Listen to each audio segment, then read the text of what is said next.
Welcome friends. Study at the rate Uttarakhand के online platform में आपका स्वागत है। जैसा कि आपको पता है, study at the rate Uttarakhand की ओर से समस्त प्रकार का GS course including current affair तथा उत्तराखंड राज्य विशेष का कोर्स चलाया जा रहा है, जिसमें आज हम लोगों ने करंट अफेयर की वीडियो 5वीं वीडियो अपलोड कर दी है। और अब ये ज्योग्राफी, जिसमें हम इंडियन ज्योग्राफी कर रहे थे, उसमें ये ज्योग्राफी की क्लास थर्ड है ये, जिसमें हम लोगों ने आज इस क्लास के माध्यम से उम्मीद है कि इंडियन ज्योग्राफी का सारे के सारे लेक्चर जो मतलब एमसीक्यू के माध्यम से समाप्त करने का प्रयास रहेगा। तो आपके सहयोग के लिए बहुत बहुत धन्यवाद। आइए स्टार्ट करते हैं पहले क्वेश्चन से। तो इसमें जो जनगणना वाला टॉपिक है वो आज कवर करेंगे, साथ में कुछ अन्य टॉपिक जैसे कृषि हो गया, जनजातियां हो गया, इसके साथ इंडियन ज्योग्राफी आज समाप्त करने का प्रयास करेंगे। वीडियो थोड़ी सी लंबी बनेगी और इसलिए मैं थोड़ा सा फास्ट भी आज कोशिश करूंगा चलने की, ताकि आज इंडियन ज्योग्राफी खत्म हो सके। तो आइए समय व्यर्थ ना करते हुए स्टार्ट करते हैं। 2011 की जनगणना के अनुसार भारत में निम्नलिखित राज्यों में किस राज्य में न्यूनतम लिंगानुपात है? देखिए, 2011 की जनगणना के अनुसार शुरू से जो हरियाणा राज्य है वो लिंगानुपात के मामले में पीछा रहा है। हरियाणा राज्य में जो लिंगानुपात है वो 879 है। ठीक है, आपको पता है लिंगानुपात क्या होता है? प्रति 1000 पुरुषों पर महिलाओं की संख्या। जितना ज़्यादा संख्या होगी महिलाओं की, उतना ज़्यादा लिंगानुपात माना जाएगा। तो कम लिंगानुपात हरियाणा में है। ठीक है, हरियाणा का 879 है। इसी प्रकार अगर हम पूरे भारतवर्ष की बात करें तो 943 हो जाता है। ठीक है, लिंगानुपात। अगर सिर्फ उत्तराखंड की बात करें तो ये 963 हो जाता है। ठीक है, उत्तराखंड की जनगणना का अलग से एक टॉपिक, जब उत्तराखंड का जो कोर्स चल रहा है उसी के साथ ही उसको भी अपलोड कर दिया जाएगा। उसके लिए मैं अलग से एक सेंसस का वीडियो बनाऊंगा, उसके लिए आप बिल्कुल चिंता नहीं करेंगे। अभी फिलहाल हम भारत का भूगोल पढ़ रहे हैं तो भारत के भूगोल को ही कंसिडर करके चलते हैं। ठीक है, अगला क्वेश्चन। 2011 की जनगणना के अनुसार सबसे कम जनसंख्या घनत्व वाले राज्य का नाम बताइए। ठीक है, तो सबसे कम जनसंख्या वाला घनत्व अरुणाचल प्रदेश है, और सबसे ज़्यादा जो जनसंख्या घनत्व पाया जाता है वो बिहार में। अभी 2011 की जनगणना है, अभी जो नया आंकड़े अभी आई नहीं है। 2021 में जनगणना होनी थी, परंतु कोविड के कारण जनगणना हो नहीं पाई। जैसे जनसंख्या के नवीन आंकड़े आएंगे तो उसके अकॉर्डिंग फिर से कोई अपडेशन आएगा तो उसको अपडेट कर दिया जाएगा। Next question. 2011 की जनगणना के अनुसार राज्यों में किसकी साक्षरता दर सर्वाधिक थी? देखिए, अब यहाँ पर आप क्या केरल ढूंढ रहे होंगे। ठीक है, ऑप्शन में केरल नहीं है। आजकल पैटर्न चेंज हो गया है, पहला दूसरा तीसरा कोई भी पूछ सकता है। ऑप्शन के अकॉर्डिंग आपको आंसर देना होगा। तो 2011 की जनगणना के अनुसार सबसे ज़्यादा साक्षरता पहला तो केरल है, जो ऑप्शन में नहीं है। दूसरे नंबर पर मिजोरम। ठीक है, आप नोट भी कर सकते हैं। तीसरे नंबर पर जो राज्य आता है वो आता है गोवा। ठीक है, तो आपको स्टार्टिंग के 3 या 4 और नीचे से 3 या 4 आपको याद करने पड़ेंगे। ये सर्वाधिक जनसंख्या सर्वाधिक साक्षरता वाले राज्य हैं, केरल, मिजोरम, गोवा। इसके बाद जो निम्न साक्षरता वाले राज्य हैं उनको भी देख लेते हैं। सबसे निम्न साक्षरता जो दर्ज की गई है वो बिहार में। ठीक है, फिर उसके बाद अरुणाचल प्रदेश में, और तीसरे नंबर पे आप मान सकते हैं राजस्थान में। ठीक है, तो ये 3 राज्य निम्न साक्षरता वाले राज्य हैं, तो इसको आप दोनों को लेकर चलना है। ठीक है, बिहार, मिजोरम, गोवा, माफ़ कीजिएगा, केरल, मिजोरम और गोवा सब सर्वाधिक साक्षरता वाले, और निम्न साक्षरता वाले में बिहार, अरुणाचल और राजस्थान। तो इतना आपको चीज़ों को साथ में लेके चलना है। ठीक है, अगले क्वेश्चन की तरफ आगे बढ़ते हैं। Question number 4। 2011 की जनगणना के अनुसार भारत के राज्यों में किसमें सर्वाधिक लिंगानुपात था? ठीक है, तो इसमें सर्वाधिक लिंगानुपात वाला जो राज्य हमें देखना है यहाँ पर वो था केरल। ठीक है, केरल का लिंगानुपात सबसे ज़्यादा है। ठीक हो गया, ओके। फिर उसके बाद हम आगे बढ़ते हैं। Next question. जनगणना 2011 के अनुसार किस राज्य की जनसंख्या सर्वाधिक है? तो ये हमेशा से उत्तर प्रदेश ही रहा है जनसंख्या के मामले में। ठीक है, अगला क्वेश्चन, नेक्स्ट क्वेश्चन आगे बढ़ते हैं। जनगणना 2011 के अनुसार भारत के निम्न राज्यों में से कौन सा राज्य सबसे कम जनसंख्या घनत्व वाला है? तो यह है अरुणाचल प्रदेश। ठीक है, नेक्स्ट क्वेश्चन। निम्न राज्यों में जनगणना 2011 के अनुसार भारत का कौन सा राज्य सबसे अधिक जनसंख्या वाला राज्य? फिर से उत्तर प्रदेश आ गया। ठीक है, 2011 की जनगणना रिपोर्ट के अनुसार भारत में साक्षरता दर कितनी है? तो ये लगभग 73 पॉइंट कुछ आता है, तो इसका आंसर 74 हो जाएगा। ठीक है, वर्ष 2011 की जनगणना के अनुसार सर्वाधिक साक्षरता दर वाला राज्य कौन सा है? सबसे सर्वाधिक साक्षरता दर वाला राज्य इसने बोला है। ठीक है, तो ये मिजोरम हो जाएगा। यहाँ भी केरल में ऑप्शन नहीं था, तो हमें ध्यान से चलना इस चीज़ को लेकर। वर्ष 2011 की जनगणना के अनुसार भारत में लिंग अनुपात प्रति 1000 पुरुषों के पीछे स्त्रियों की संख्या कितनी है? तो मैंने आपको बताया था 943। ठीक है, ये ऑप्शन गलत दे रखा है, लेकिन इसका सही आंसर 943 होगा। लमसम लेना है तो 940 ले सकते हैं। नेक्स्ट क्वेश्चन, भारत के निम्नलिखित राज्यों में जनसंख्या की दृष्टि से सबसे छोटा राज्य कौन सा है? तो जनसंख्या की दृष्टि से अगर देखा जाए, आप देखिए बड़ा छोटे राज्य की बात, जनसंख्या की दृष्टि से तो मतलब इन राज्यों में सबसे कम जनसंख्या किस में है, उसका क्वेश्चन का मतलब ये है। तो इसका सही आंसर हो जाएगा उड़ीसा,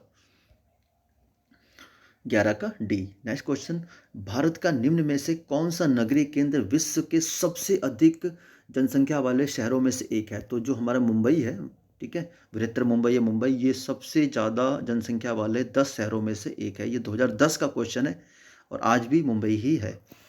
निम्न में से कौन सा एक भारत में जनसंख्या वृद्धि का प्रतिफल नहीं है? ठीक है, बाढ़ों में वृद्धि बिल्कुल प्रतिफल है, कृषि योग्य भूमि में कमी, प्रदूषण वृद्धि, वन जीवन अभिवृद्धि, मतलब ये ऑप्शन सही नहीं है। भारत में सर्वाधिक जनसंख्या का घनत्व संबंधित है, तो औद्योगिक क्षेत्रों से, समुद्री तटों, मैदानों से, कम ऊंचाई पहाड़ियों से। इसका सही आंसर समतल धरातल बनावट, उपजाऊ मिट्टियां, पानी की उपलब्धता वाले क्षेत्रों से हो जाएगा। तो ऑप्शन हो जाएगा 14 का डी। आज थोड़ी सी वीडियो मैं फास्ट लेके चल रहा हूँ, ताकि बहुत लंबा है। 3 से 4 हमारे पास टॉपिक है जिनको हमें क्लियर करना है, जिससे आज हम इंडियन ज्योग्राफी आज खत्म करने का प्रयास करेंगे। तो थोड़ा धैर्य बनाए रखिएगा। नेक्स्ट क्वेश्चन, वर्ष 2011 की जनगणना के अनुसार भारत के निम्नलिखित राज्यों में किस राज्य में साक्षरता सबसे कम है? तो इसमें सबसे कम साक्षरता वाला राज्य हो जाएगा बिहार, जैसे आपको पहले बता चुका हूँ मैं। अगला क्वेश्चन, 2011 की जनगणना के अनुसार निम्न राज्यों में से किसमें अनुसूचित जातियों की जनसंख्या का प्रतिशत उनके कुल जनसंख्या प्रतिशत के हिसाब से न्यूनतम है?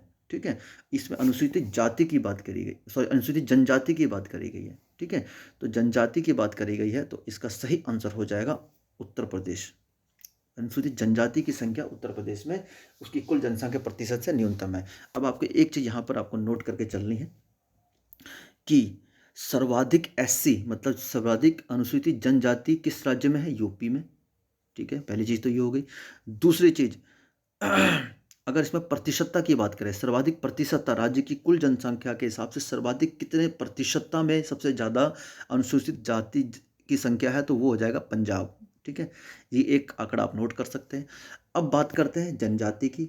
ठीक है, बहुत इंपॉर्टेंट चीज़ बता रहा हूँ, आपको नोट करके चलिएगा। सबसे ज़्यादा जो जनजाति की संख्या है वो एमपी में है। अगर प्रतिशतता में बात करें तो वो आ जाएगा लक्षद्वीप। प्रतिशतता मतलब उस राज्य की कुल जनसंख्या में से ज़्यादा प्रतिशत जनजाति का किस में है, तो लक्षद्वीप में हो जाएगा। अब आपको एक और आंकड़ा जो बताता हूँ, किस राज्य में एक भी एससी जनजाति अनुसूचित जाति के कोई भी नागरिक नहीं है, या अनुसूचित जाति नहीं रहती है वहाँ पर। ठीक है, तो वो आपका क्या हो जाएगा? एक तो अरुणाचल प्रदेश, ये आप नोट कर सकते हैं, अरुणाचल प्रदेश। दूसरा आपका नागालैंड।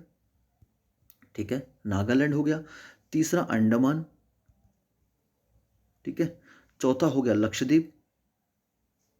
ठीक है, इन राज्यों में या केंद्र शासित प्रदेशों में एससी नाम की कोई मतलब अनुसूचित जाति की बिल्कुल भी उपलब्धता नहीं है। ठीक है, अब बात कर लेते हैं एसटी की। किन राज्यों में बिल्कुल भी एसटी नहीं है? तो जो हमारा सबसे पहले आता है पुदुचेरी, इसमें कोई भी एसटी नामक जनजाति नहीं है। एसटी मतलब एसटी की उपलब्धता नहीं है, अनुसूचित जनजाति की उपलब्धता नहीं है। फिर हो जाएगा पंजाब। ठीक है, हरियाणा। ठीक है, दिल्ली। ठीक है, और ये हो गए इसमें आपके जिसमें एसटी की उपलब्धता नहीं है। तो यहाँ मुझे बताना जरूरी था। तो जनसंख्या का ये जो हमने डिस्कशन किया, उम्मीद है आपको अच्छा सही आपको लाभप्रद होगा। अब आगे बढ़ते हैं। अब देखिए भारत के प्रमुख राजमार्ग, अब मैं इन राजमार्गों को क्वेश्चन के माध्यम से तो आपको नहीं बता पाया, सब चीज़ क्वेश्चन के माध्यम से नहीं बता सकते। तो इसका मैंने आपको यहाँ पे आप स्क्रीनशॉट भी ले सकते हैं, कौन सा राजमार्ग किसको जोड़ता है। जैसे NH1 नई दिल्ली से अटारी इंडो पार्क बॉर्डर तक, NH1A जलंधर से उड़ी तक जम्मू कश्मीर में जो है। ठीक है, NH1B बाटोट से खंबात तक, NH2 NH3 NH4 ये बहुत इंपॉर्टेंट वर्ड जाते हैं, दिल्ली से कोलकाता, आगरा से मुंबई और ठाणे से चेन्नई, तो ये आपके इंपॉर्टेंट हो जाते हैं। इसी प्रकार NH5 NH6 और NH44 श्रीनगर से कन्याकुमारी तक सर्वाधिक लंबा पूर्व में NH7 था, अब ये सर्वाधिक लंबा है। ठीक है। अब आप इसमें 2 चीज़ आप नोट कर सकते हैं। एक तो आपका जो पूर्व पश्चिम गलियारा है, ठीक है, पूर्व पश्चिम गलियारा और उत्तर दक्षिण गलियारा जिसे आप कहते हैं, वो कहाँ-कहाँ का और किस-किस को जोड़ता है। तो ये हमें हमें समझना ज़रूरी है। जो हमारा जैसे हमारा ये भारतवर्ष है, ठीक है, तो इसमें यहाँ पर है श्रीनगर और यहाँ है कन्याकुमारी। तो एक तो हाईवे हमारा ये हो गया, ठीक है, इसे कहते हैं उत्तर दक्षिण गलियारा, ठीक है। और दूसरा जो हमारा है पोरबंदर है यहाँ पर गुजरात में, ठीक है, ये है पोरबंदर, पोरबंदर, ठीक है, गुजरात में। और यहाँ पर है आपका सिलचर जो असम में है, ठीक है, ये जोड़ता है ये। तो ये आपका होगा पूर्व पश्चिम गलियारा, ठीक है, पूर्व पश्चिम गलियारा, उत्तर दक्षिण गलियारा, ठीक है। ये हो जाएगा श्रीनगर से आपका हो जाएगा कन्याकुमारी, ठीक है, इधर हो जाएगा पोरबंदर से सिलचर, आप नोट कर सकते हैं। तो एक क्वेश्चन पूछा जाता, 3 तरह क्वेश्चन पूछा जाता है। उत्तर दक्षिण गलियारा किन किन शहरों के बीच में है, दूसरा पूर्व पश्चिम गलियारा किन किन शहरों के बीच में है, और जो इनका मध्य बिंदु है जो यहाँ पे ये काटता है, दोनों पूर्व पश्चिम गलियारा और उत्तर दक्षिण गलियारा जो काटता है, ये कानपुर से होके जाता है, ठीक है। तो ये इतना मुझे बताना आवश्यक था। तो आप इनको स्क्रीनशॉट भी ले सकते हैं। बाकी पीडीएफ हमारे टेलीग्राम चैनल पे अवेलेबल है। टेलीग्राम चैनल का लिंक इस डिस्क्रिप्शन में दे रखा है, तो आप इसको देख सकते हैं अच्छे से, ठीक है। इसी प्रकार भारतीय सड़क परिवहन के कुछ प्रमुख संगठन हैं, जैसे ये एनएचआई है, ठीक है, इसकी स्थापना 1988 में एक संसद अधिनियम द्वारा की गई, ठीक है। यह राजमार्ग विकास, अनुरक्षण, प्रबंधन तथा उनसे जुड़े प्रासंगिक कार्यों के लिए उत्तरदायी है, ठीक है। तो इसकी स्थापना इंपॉर्टेंट है, 1988 में इसकी स्थापना की गई, ठीक है। अच्छा, एक है बॉर्डर रोड ऑर्गेनाइजेशन, ठीक है, बीआरओ, सीमा सड़क विकास बोर्ड। तो इसकी संरचना कब की? 1960 में, ठीक है, 1960 में की गई इसकी संरचना, जो हमारे सीमावर्ती जो क्षेत्र हैं वहाँ पर सड़क संचार के विकास के लिए इसका क्रियान्वयन किया गया था। एक है भारतीय राजमार्ग अभियंता एकेडमी, ठीक है, और इसकी जो ये है जो एक एकेडमी राजमार्ग मंत्रालय के प्रशासनिक नियंत्रण के लिए पंजीकृत संस्था है, ठीक है। और इसकी जो स्थापना की गई थी ये 1983 में। तो आप इनकी स्थापना क्रम एक बार जरूर याद रखिएगा, ठीक है। ओके, बेसिकली ये क्या है कि जो हमारे राजमार्ग के जो बनाने वाले इंजीनियर्स हैं ना, अभियंता जिसे बोलते हैं, उनके प्रवेश एवं सेवा काल के दौरान प्रशिक्षण देने की आवश्यकता को पूरा करता है। तो ये कुछ चीज़ें मैंने ऐड करी जो शायद आपके लिए लाभप्रद हो सकती है। आप इसका स्क्रीनशॉट भी ले सकते हैं, ठीक है, और स्क्रीनशॉट लेके या फिर आप टेलीग्राम, तो ये पूरा पूरा अपलोड होता ही होता है, पूरा पीडीएफ आपको, क्वेश्चन भी मिल जाते हैं और आपको ये भी मिल जाता है। तो आप पीडीएफ भी जरूर डाउनलोड करिए। तो इसमें एक आध क्वेश्चन है, तो मैं उनको ले लेता हूँ क्वेश्चन को। पहला क्वेश्चन, निम्न में से किस भारतीय राज्य में सड़क की सघनता सर्वाधिक है? तो सड़क की सबसे ज़्यादा सघनता केरल राज्य में है, ठीक है। तो आगे बढ़ते हैं इसी के साथ। नेक्स्ट क्वेश्चन, निम्न में से कौन से दूरस्थ स्थान पूर्वी पश्चिम गलियारे से जुड़े हुए हैं? मैं आपको बता चुका हूँ, पूरा पश्चिम गलियारा ये तो है आपका उत्तर दक्षिण गलियारा, ठीक है। पूरा पश्चिम गलियारा ये हो जाएगा सिलचर से पोरबंदर, ये हो जाएगा उत्तर दक्षिण, ये हो जाएगा पूर्व पश्चिम, ठीक है। दोनों मिलते कहाँ पर हैं? ये मिलते हैं कानपुर में, मिलते हैं मतलब आपस में काटते हैं एक दूसरे को, ठीक है। नेक्स्ट क्वेश्चन, पारादीप कहाँ है? ये तो आपका उड़ीसा में है, ठीक है। अब जैसे हमारा नेक्स्ट जो टॉपिक आता है वो कृषि, पशुपालन आदि से संबंधित है। तो ये मैंने कुछ इसमें ऐड किया। ये आपको पता है एग्जाम में पूछा जाता है कि सेरीकल्चर का संबंध किससे है, एपीकल्चर किसको कहा जाता है। सेरीकल्चर का संबंध रेशम कीट पालन से, एपीकल्चर मधु पक्षी उत्पादन से, विटिकल्चर अंगूर उत्पादन से, फ्लोरिकल्चर फूलों का उत्पादन से, वर्मीकल्चर केचुआ पालन से, पोमीकल्चर फलों का उत्पादन से, ठीक है। ये सब आपने पढ़ रखा होगा, लेकिन यहाँ मैं इसलिए बता रहा हूँ कि एक बार रिवाइज हो जाएगा, ठीक है। ओलरिकल्चर सब्जी के उत्पादन से, पिसिकल्चर मछली पालन से, हॉर्टिकल्चर बागवानी से, एरोपोनिक्स हवा में पौधों को उगाना, ठीक है। हाइड्रोपोनिक्स हवा में पौधों को उगाना मतलब वो है आपका क्या बोलते हैं, घर की छतों पर, ठीक है। नेक्स्ट, हाइड्रोपोनिक्स जल में पौधों को उगाना, मृदा रहित कृषि। तो इस तरीके से ये चीज़ें कुछ हैं जो एग्ज़ाम में पूछा जाता है। ज़्यादातर एग्ज़ाम में मैंने देखा है, एक तो एपीकल्चर बहुत इंपॉर्टेंट होता है, विटिकल्चर बहुत ज़्यादा इंपॉर्टेंट होता है, ठीक है, पोमीकल्चर बहुत इंपॉर्टेंट होता है, और सेरीकल्चर, ये 5 जो हैं बहुत ज़्यादा पूछा जाता है। वैसे इंपॉर्टेंट सारे हैं, ये वर्मी कल्चर भी है, तो आप एक बार थोड़ा नज़र मार लेंगे एग्जाम से पहले तो आपके लिए फ़ायदेमंद होगा, इसलिए मैंने इस पीडीएफ में इसको ऐड किया है। ठीक है, अब राज्यों में जो स्थानांतरित कृषि होती है, जैसे जनजाति लोग करते हैं, एक स्थान पर कृषि करी, जंगल को काटा, जंगल को साफ कर कर वहाँ पर कृषि करी, जब वहाँ पे उत्पादकता में कमी होनी स्टार्ट हो जाती है तो वहाँ से वो किसी दूसरे स्थान पर चले जाते हैं, फिर वहाँ के जंगलों को काटा, तो इस तरह के कृषि को स्थानांतरित कृषि कहते हैं। जनरली एक प्रकार का झूम कृषि है। तो ये झूम कृषि मतलब नाम है एक तरह का, वो अलग अलग क्षेत्रों में स्थानांतरित कृषि को अलग अलग बोला जाता है। तो देखिए, उत्तर पूर्वी राज्य में तो झूम कृषि या झूमिंग कृषि कहा जाता है। मध्य प्रदेश छत्तीसगढ़ में इसको देपा डाहिया बेवर कहा जाता है। उड़ीसा में पामा डाबी कोमान या बिंगरा, ये कुछ ऐसे चीज़ें हैं जो आप याद कर सकते हैं, एक बार देख लेंगे। और जैसे ये मेघालय में बोगमा कहा जाता है इसको। ठीक है, और पश्चिमी घाट में कुमारी या पूनम, झारखंड में कुरुआ, हिमालय क्षेत्र में खिल, मणिपुर में पामलू। तो ये कुछ ऐसे टर्म्स हैं, जैसे आपको कह सकता है कि ये नहीं कि आपका ये बोल देगा कि ये झूम कृषि कौन सी, ये बोल देगा कि पामलू क्या है या कुरुवा क्या है एग्जाम में, पोमू या पेंडा क्या है। ठीक है, तो मेरा यहाँ पर इन सब चीज़ों को ऐड करने का मकसद ये था कि इन सबको एक एमसीक्यू में कन्वर्ट तो करना बड़ा मुश्किल था, बट उसको आप एक तरीके से देख सकते हैं पीडीएफ के माध्यम से। पीडीएफ आपको अवेलेबल मिलेगी, चाहे आप क्वेश्चन का हो चाहे कोई भी हो। ठीक है, अच्छा अगला जो आपका है, विभिन्न फसलों में और उन पर लगने वाले रोग, ये भी एग्जाम में कभी कभी पूछा जा सकता है कि गेहूं के कौन कौन सा रोग है। ये जो रोग है, ये खैरा रोग कौन सा रोग है। तो गेहूं में जो लगने वाले रोग हैं, एक अनावृत कंडुआ बोलते हैं, एक रस्ट आपने सुना होगा, गिरई या रतुआ। तो ये गेहूं में लगने वाले रोग हैं। ठीक है, गेहूं की फसल में। धान में जैसे आपको पता है खैरा रोग, ठीक है, पत्तियों का भूरा धब्बा लगना, शीत झुलसा, ये धान के रोग हैं। ठीक है, गेहूं और धान के जनरली हम सुन रखा होता है। जैसे ये बहुत इंपॉर्टेंट है, ड्राई रूट रोग मूंगफली में लगता है, तुलसीता रोग मक्का का रोग है। ठीक है, ओके, ये पत्तियों में झुलसा रोग तो धान में भी लग जाता है कभी कभी। ठीक है, तो ये जो जैसे ये है ना ड्राई रूट रोग, ये आप नोट कर सकते हैं। नोट तो आप सबरे करिए, एक बार पढ़ के जरूर जाइए एग्जाम से पहले। ठीक है, तो मैं इनको सारों को और एमसीक्यू में कन्वर्ट नहीं कर पा रहा, लेकिन बट मैं इसको फिर भी आपके सामने रख दिया ताकि आप एक बार इसको पढ़ लें। गन्ना में रेड डॉट, जवार में कंडुआ हो गया। ठीक है, अब ये कंडुआ दोनों में लगता है तो फिर ऑप्शन में शायद ये नहीं आएगा। ठीक है, इस तरीके से सोयाबीन में पीला चित्रवर्ण रोग, ठीक है, येलो मोज़ेक वायरस। ठीक है, तो इस तरीके से कुछ ये आपके रोग हैं जो लगते हैं।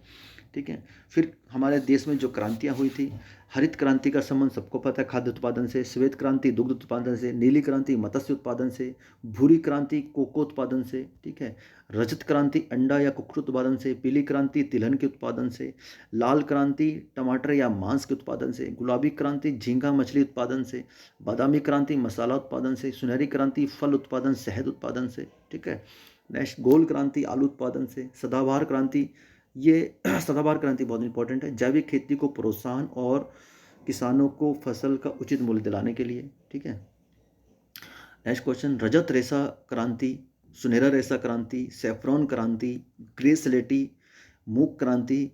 तो ये जो टॉपिक है ना, ये जो मैं आपको जल्दी जल्दी बता रहा हूँ, ये सारे क्या है एक लेक्चर में कन्वर्ट करके इसको आपके सामने डिस्क्राइब करना आवश्यक है। ठीक है, तो जैसे ही आपका ये पटवारी और बाकी एग्ज़ाम ख़त्म हो जाएंगे तो आप लोअर पीसी अपर पीसी तैयारी करेंगे, तो हम लेक्चर वाइज भी अब क्लास लेना स्टार्ट करेंगे। तो आप अगर सहयोग बना के रखेंगे तो हर सब्जेक्ट का लेक्चर भी आपके सामने अपलोड किया जाएगा, जिससे आपकी तैयारी अच्छी हो, और लेक्चर के तुरंत बाद एमसीक्यू सेट, तो वो आपके लिए करना बहुत आसान हो जाएगा, जिससे एक एक चीज़ आपको अच्छे से क्लियर की जा सके। तो अभी फ़िलहाल आपके सहयोग की प्रतीक्षा है। जैसे विद्यार्थियों की संख्या बढ़ जाएगी तो हम धीरे धीरे इसको लेक्चर भी कन्वर्ट कर देंगे, और आपके लिए पीडीएफ और विद एमसीक्यू सारा फ्री ऑफ कॉस्ट आपके सामने प्रोवाइड किया जाएगा। देखिए अगला क्वेश्चन, कृषि से संबंधित भारत में प्रमुख संस्थाएं जो जो हैं। ठीक है, ये भी आप देख सकते हैं, भारतीय दलहन अनुसंधान कहाँ पर है, कानपुर में है। ठीक है, एक गन्ना अनुसंधान बहुत पूछा जाता है, लखनऊ में। ठीक है, उत्तराखंड में रुद्रपुर में है। ठीक है, चावल शोध संस्थान कटक में। ठीक है, ये ग्रामीण राष्ट्रीय कृषि और ग्रामीण विकास बैंक मुंबई में है, ये बहुत ज़्यादा पूछा जाता है। ठीक है, और भारतीय कृषि अनुसंधान संस्थान नई दिल्ली में, ये आप बहुत पूछा जाता है। तंबाकू, ये बहुत इंपॉर्टेंट है, राजमुंदरी आंध्र प्रदेश में। ठीक है, आलू अनुसंधान केंद्र, ये शिमला, बहुत इंपॉर्टेंट है। ठीक है, और नारियल अनुसंधान केंद्र, ये केरल में। ठीक है, ये थोड़ा आंसर इजी हो जाता है क्योंकि केरल का क्षेत्र नारियल उत्पादन के लिए बहुत ज़्यादा जाना जाता है। ठीक है, केंद्रीय जूट प्रौद्योगिकी, देखिए जूट का सबसे ज़्यादा व्यापार होता है हमारे बांग्लादेश और बंगाल क्षेत्र में, तो ये जूट हो गया आपका कोलकाता में हो गया। ठीक है, और ठीक है। तो ये पूछा गया एग्जाम में कई बार, शुष्क बागवानी क्षेत्र, ठीक है, शुष्क बागवानी वाला ये पूछा गया संस्थान, ये कई बार एग्जाम में पूछा गया है। तो ये मैंने अपनी पीडीएफ में कुछ चीज़ें ऐड कर दी थी, तो ये आपके लिए लाभदायक होंगी। तो इसका अगर आप स्क्रीनशॉट लेना चाहते हैं तो स्क्रीनशॉट भी ले लीजिए, या फिर आप पीडीएफ चाहते हो तो पीडीएफ तो आपके टेलीग्राम पे अवेलेबल भी है, ठीक है। और टेलीग्राम चैनल पे कोई लिंक खुलने में कोई प्रॉब्लम होती तो ज़रूर आप कमेंट करके बताएंगे, ठीक है। नेक्स्ट क्वेश्चन एक दो चार देख लेते हैं जो भी बन पड़े इसमें, ठीक है। समानांतर फसल का उदाहरण क्या है? मतलब जो फसलें एक साथ बोई जा सकती हैं, ठीक है, एक ही टाइम पे दो फसलें, मतलब आप गेहूं भी बो सकते हैं और सरसों भी बो सकते हैं, ठीक है। तो इसका सही आंसर होगा गेहूं और सरसों। नेक्स्ट क्वेश्चन, कौन सा राज्य समूह भाखड़ा नांगल परियोजना से जल प्राप्त करता है? देखिए आपको पता है भाखड़ा जो आपका सतलज नदी पे जो भाखड़ा नांगल बांध बंधा हुआ है, ठीक है, ये जल कौन प्राप्त करता है? यहाँ पे हरिके बराज बना हुआ है ब्यास और सतलज के संगम पर, ठीक है, हरिके बराज बना हुआ है जो पंजाब और हिमाचल के बॉर्डर पर है। तो इसी से क्या है, इंदिरा गांधी नहर निकाली गई है, ठीक है। तो भाखड़ा नागल बांध सतलज जी पे, ठीक है, उसके बाद हरि के नामक स्थान पर ब्यास नदी से मिल जाती है। देखिए आपको मैंने लास्ट क्लास में बताया भी था, ठीक है। झेलम, चिनाब, रावी, ब्यास, सतलुज, झेलम, चिनाब, रावी, ब्यास, सतलुज, ठीक है। तो ये तो होगी 5 नदी। अब 5 नदी में हमें जरूरत है इन 2 नदियों की, ब्यास और सतलुज, ठीक है। सॉरी। तो देखिए ये होगी ब्यास, ठीक है, और देखिए ब्यास नदी निकलती है हिमाचल से, ठीक है, और सतलज निकलती है आपका मानसरोवर से। तो ये हरिके नामक जगह पे आके मिलती है, और यहाँ पर बनाया गया है हरिके बैराज, यहीं से इंदिरा गांधी नहर निकलती है। तो एक तो आपका हिमाचल का एरिया हो गया, एक आपका पंजाब का एरिया हो गया, और एक राजस्थान का। तो इस तरीके से आंसर होगा। तो इसका सही आंसर हो जाएगा हिमाचल, हिमाचल, हिमाचल। राजस्थान कहाँ गया इसमें? राजस्थान कहाँ गया? राजस्थान। अच्छा, हरियाणा का भी क्षेत्र, ठीक है। भाखड़ा नांगल परियोजना जल प्राप्त करने वाले जो राज्य हैं वो हरियाणा भी राज्य इसमें इंक्लूड हो जाता है, ठीक है। हिमाचल प्रदेश में तो बांध बना हुआ है, तो जो जल प्राप्त करते हैं वो हरियाणा, पंजाब और राजस्थान, ठीक है। नेक्स्ट क्वेश्चन, निम्न में से कौन सी नदी सरदार सरोवर परियोजना से संबंधित है? तो ये नर्मदा नदी पर है, और नर्मदा नदी पर ही धुआंधार जलप्रपात है, आप जानते होंगे, ठीक है। नेक्स्ट, निम्न में से कौन सी रबी की फसल नहीं है? देखिए रबी की फसल आप सर्दियों से ऐड कर सकते हैं, जैसे गेहूं होता है, और मूली हो गया, गाजर हो गया, मटर हो गया, भिंडी नहीं है, तो इसका सही आंसर भिंडी हो जाएगा। हॉर्टिकल्चर मिशन पर for north east and Himalayan state का क्या उद्देश्य है? Horticulture mission for north east and Himalayan state का क्या उद्देश्य है? तो इसमें क्या है, ये बागवानी को प्रोत्साहन, जैविक खेती को प्रोत्साहन, अजैविक खेती को प्रोत्साहन, उपरोक्त सभी, इसका सही आंसर हो जाएगा, ठीक है। भारत में श्वेत क्रांति का जन्मदाता किसे माना जाता है? तो श्वेत क्रांति का जनक जो माना जाता है वर्गीस कुरियन को माना जाता है। भारत में प्रथम हरित क्रांति के दौरान खाद्यान्न उत्पादन में आत्मनिर्भरता प्राप्त करने के लिए किस तकनीक का प्रयोग किया गया? तो हाई यील्ड वैरायटी बीज जो प्रयोग किए थे वो भी किए गए थे, रासायनिक उर्वरक तथा कीटनाशकों का प्रयोग किया गया था, आधुनिक तकनीक वाली मशीनों का प्रयोग किया गया था। तो ये उपयोग सही हो गया था। 1966-67 में ये हरित क्रांति लाई गई थी। चतुर्थ पंचवर्षीय योजना या जो आपकी अनर्वत प्लान बोलते हैं उसके दौरान ये लाई गई थी। तो इसका सही उत्तर हो जाएगा 7 का डी, ठीक है।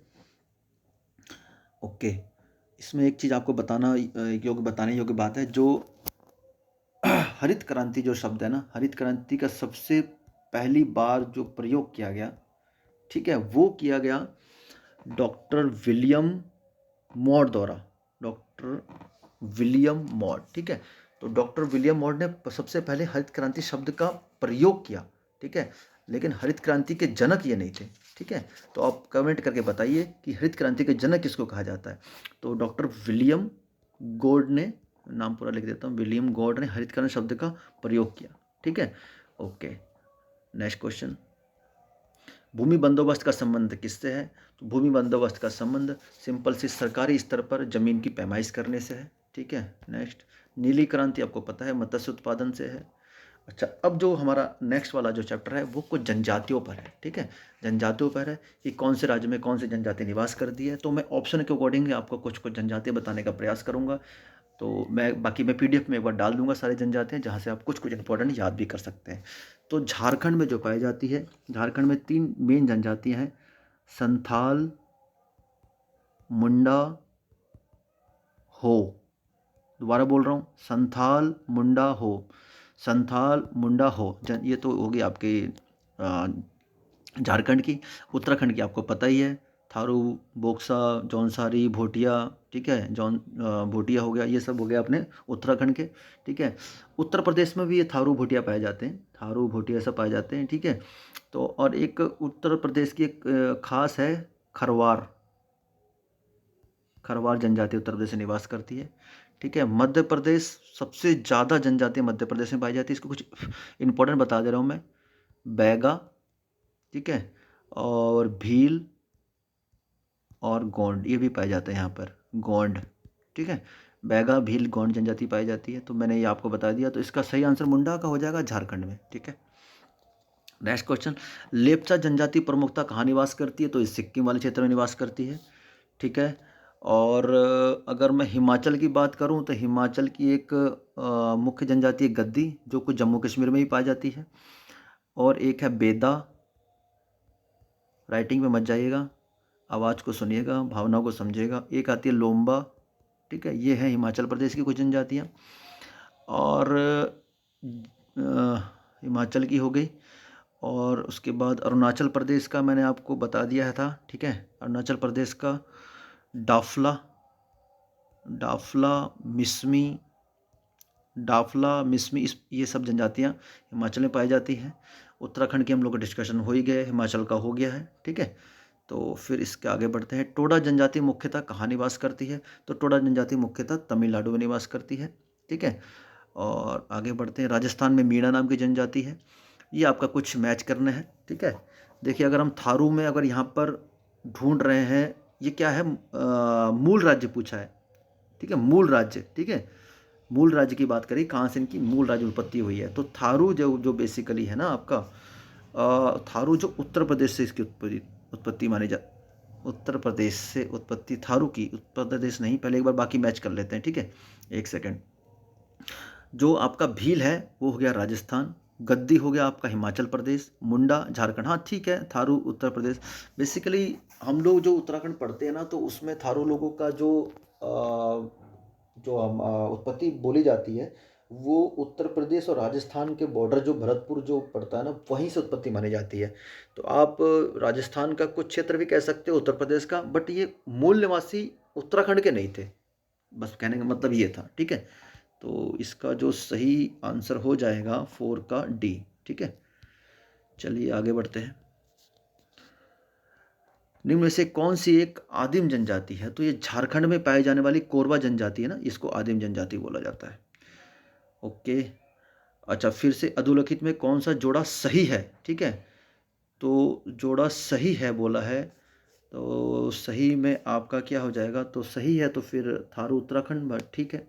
बाकी भोटिया उत्तर प्रदेश, कुछ क्षेत्र में भोटिया पाए, क्योंकि उस समय क्या था कि उत्तर प्रदेश उत्तराखंड एक ही था, तो कुछ भोटिया उत्तर प्रदेश में रहते हैं। लेकिन अगर आप कहेंगे तो ये बार में ये हो जाएगा, मुंडा आपके आपके बोल सकते हैं झारखंड में, ठीक है। और कोल हो गया राजस्थान में, ये गलत है, ये गलत है, ठीक है। तो इसका सही आंसर हो जाएगा 6 का ए। नेक्स्ट क्वेश्चन, निम्नलिखित केंद्र निम्नलिखित केंद्र शासित प्रदेशों में औन जनजाति के लोग किस में रहते हैं, ठीक है। औन जनजाति के लोग किस में रहते हैं? तो इसमें क्या हो जाएगा, औन जनजाति के जो लोग रहते हैं जो अंडमान में रहते हैं, ठीक है। अंडमान में एक जारवा नाम की जनजाति है, जारवा, यारवा, ठीक है, इस टाइप की आपकी जनजाति है अंडमान निकोबार में।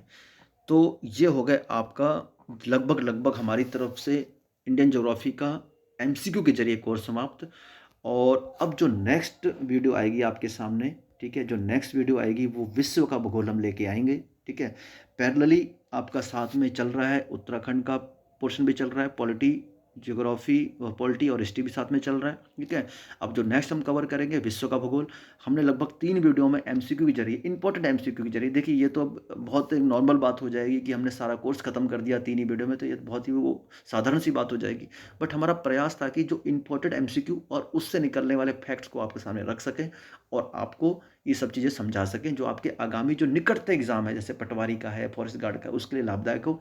जब इन एग्ज़ाम के बाद मैं आपसे वादा करता हूँ कि एक पूरी सीरीज लाई जाएगी, पूरा आपका क्लास के साथ में, एमसीक्यू के साथ में, पहले क्लास फिर एमसीक्यू। तो अभी आप बने रहिए, स्टडी एट द उत्तराखंड के साथ में। और नेक्स्ट जो हम अगली क्लास करेंगे वो भूगोल की जो रहेगी, विश्व का भूगोल उसमें कवर करेंगे। वो भी उम्मीद रहेगी कि हम 6-7 वीडियो में उसको कंप्लीट कर लें। फिर उसके बाकी पैरेलली हमारा सारे कोर्स तो चल ही रहा है। तो आपके सहयोग के लिए बहुत धन्यवाद। बने रहिए स्टडी एट द उत्तराखंड के साथ। मिलते हैं नेक्स्ट वीडियो के साथ, तब तक के लिए जय हिंद।